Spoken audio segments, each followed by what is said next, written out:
बिस्मिल्लाहिर्रहमानिर्रहीम। फ़हीम महबूब आपसे मुखातब है। आज का जो टॉपिक है इसमें अभी तक जो आईआरएस के ऊपर कैलकुलेशन है वो सेल टैक्स की रॉन्ग है। सम टाइम नेक्स्ट सी वर्केबल है, कभी नेक्स्ट ए काम नहीं कर रहा, और अगर दोनों चीज़ें ठीक होती हैं तो डिविजिबल में 6A में 7A में 7B में चीज़ें आ रही हैं, और कैरी फॉरवर्ड भी ठीक नहीं है, नेक्स्ट एफ में भी बैलेंस सही नहीं आ रहे। और सबसे इम्पोर्टेंट कि अगर ये सारी चीज़ें ठीक नहीं है तो पेबल हमारा सही नहीं होगा। तो सेल टैक्स रिटर्न का बेसिक जो पर्पज़ है वो पेबल और रिसीवेबल है। तो अगर पेबल और रिसीवेबल यानी कि इनपुट टैक्स और आउटपुट टैक्स ही ठीक नहीं है तो हम किस तरीके से टैक्स पे करें। तो मैं सारे जितने भी टैक्स पेयर हैं, जितने भी जो लोग रिटर्न फाइल जिनको इश्यूज आ रहे हैं, सबको इशू, क्योंकि अभी तक किसी ने रिटर्न फाइल नहीं की, और इवन जो सबमिशन का बटन है उसको हम प्रेस भी करते हैं, अगर कोई नील भी फाइल कर रहा है तो उनको भी इश्यूज क्रिएट हो रहे हैं। तो मेरी सजेशन ये है सबको कि ये मैंने कुछ ड्राफ्ट मैं नीचे पेस्ट भी कर देता हूँ जो डिस्क्रिप्शन बुक्स में, कि helpline@fbr.gov.pk पे ये इश्यूज मेंशन किए जाएं, ताकि टैक्स पेयर की तरफ से एक एफबीआर टीम को भी एक रियलाइज़ हो कि जो टैक्स पेयर है वो किन सिचुएशन से निकल रहा है। कि अभी तक कोई क्लैरिटी हम नहीं दे रहे कि जो रिटर्न है वो हमने अनाउंस तो कर दिया है कि जी जो नेशनल सेल टैक्स रिटर्न, लेकिन वो वर्केबल नहीं है। तो इसी वजह से इससे पहले भी कई लोग कॉल्स कर रहे होंगे, इवन लेटर भी लिखे हैं, लेकिन अगर हम इसको इस तरीके से लें कि जो भी हमारे इश्यूज़ हैं, हम ये कहते हैं कि जी हमारे बेशुमार इश्यूज़ हैं रिटर्न के अंदर, लेकिन जो हमारे जो फंडामेंटल राइट्स हैं उसको तो इनेबल किया जाए सिस्टम में। तो इस तरीके से आप जिस तरीके से मर्ज़ी लिख सकते हैं, लेकिन मेन चीज़ ये है कि जो भी हमारी जो पर्पज़ है, जो भी डिस्कशन है, जो भी चीज़ें हम डिस्कस कर रहे हैं, वो सारे एफबीआर के नोटिस में हों और ईमेल उनको जाए, और जब लोगों की जो टैक्स पेयर की तरफ से ईमेल्स जाएंगी, उनके जो भी उस ईमेल्स को हैंडल कर रहा है उनका फीडबैक कंसर्न डिपार्टमेंट को दिया जाएगा। तो उसके बाद ऑब्वियसली इसके ऊपर कोई एक्शन भी आएगा, कोई या तो काम जल्दी होगा या एक्सटेंशन जल्दी आज ही या कल में अनाउंस कर दी जाएगी कि जी इसको इस डेट तक एक्सटेंड किया गया है, क्योंकि हर टैक्स पेयर इस चीज़ के ऊपर इशू फेस कर रहा है। तो सिंपल आपने इस तरीके से जो मेन चीज़ें हैं ईमेल में अपने आप को सेव करने के लिए भी, क्योंकि कल को अगर कोई अल्लाह ना करे मसला बनता भी है, वैसे तो बनेगा नहीं, कोई इशू नहीं होगा, उसमें फाश्योर है कि एक्सटेंशन आएगी, लेकिन फिर भी सेव करने के लिए हमें अपना एनटीएन कंप्लाइंस डेट ये सारी चीज़ें मेंशन करनी है कि आज हमें सारी चीज़ों का पता है कि दिसंबर की रिटर्न है और उसकी 18 जनवरी लास्ट डेट है, और हमें इन चीज़ों से आइडिया है और हम रेडी हैं करने के लिए, लेकिन हमें कुछ इशू फेस करने पड़ रहे हैं। तो वो इसके अलावा भी काफ़ी इश्यूज़ हैं, लेकिन मैं कुछ फंडामेंटल इश्यूज़ लिख रहा हूँ जिसकी वजह से कोई भी टैक्स पेयर अपनी रिटर्न फाइल नहीं कर सकता। तो सबसे पहला क्या इशू है कि input tax is directly link with the payment. Till now input tax is not replicate from the old portal, के कुछ लोगों का नेक्स्ट सही नहीं है, इनपुट टैक्स ओपनिंग सही नहीं आ रहा। तो जब मेरा जो रिसीवेबल सही नहीं होगा तो मैं कैसे पे करूंगा, पहले से थोड़ी मैंने पे करना है, अपनी जेब से थोड़ी पे करना है। तो मैंने तो आउटपुट और इनपुट टैक्स का बैलेंस पे करना है। तो मेरा जब इनपुट टैक्स ही ठीक नहीं है तो मैं कैसे पे कर सकता हूँ। ये मेरा एक फंडामेंटल राइट है कि जो मैंने आपसे लेने हैं, जो देने हैं, वो तो मुझे क्लियर किया जाए।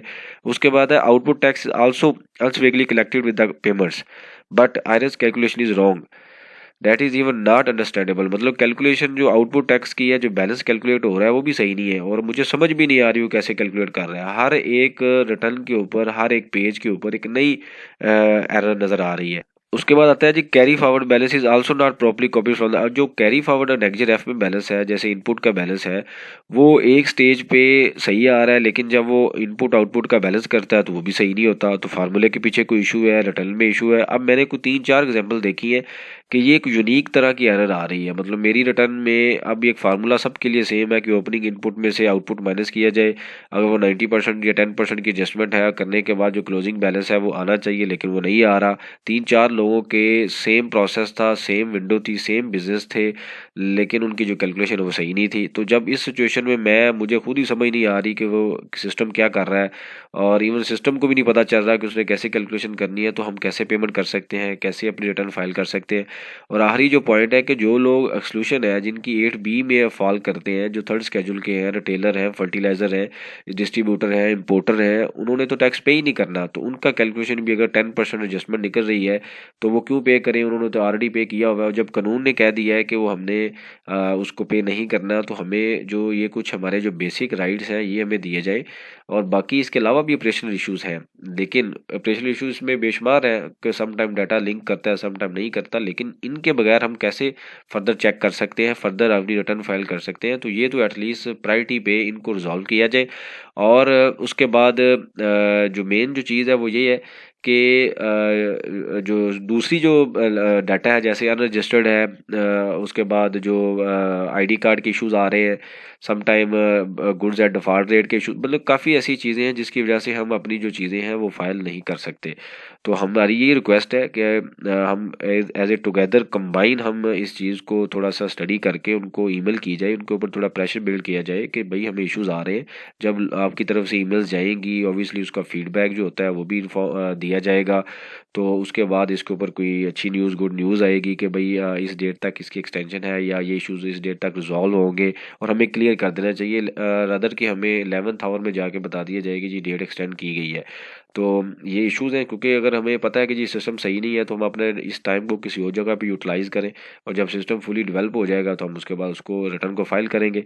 तो ये मेरी ये सबसे रिक्वेस्ट है कि आप इसको लाजमी शेयर करें, अपने अपने एंगल पे स्क्रीनशॉट भी आप अटैच कर सकते हैं, सबको आप उन सबको ईमेल्स भेजें ताकि उनको रियलाइज़ हो कि टैक्स पेयर किस सिचुएशन से निकल रहा है। हमें क्लियर करना है कि ये कब तक सही तरीके से इफेक्टिव रनिंग पे आएगी वेबसाइट, और उसके बाद हम जो अपनी रिटर्न है फाइल करेंगे।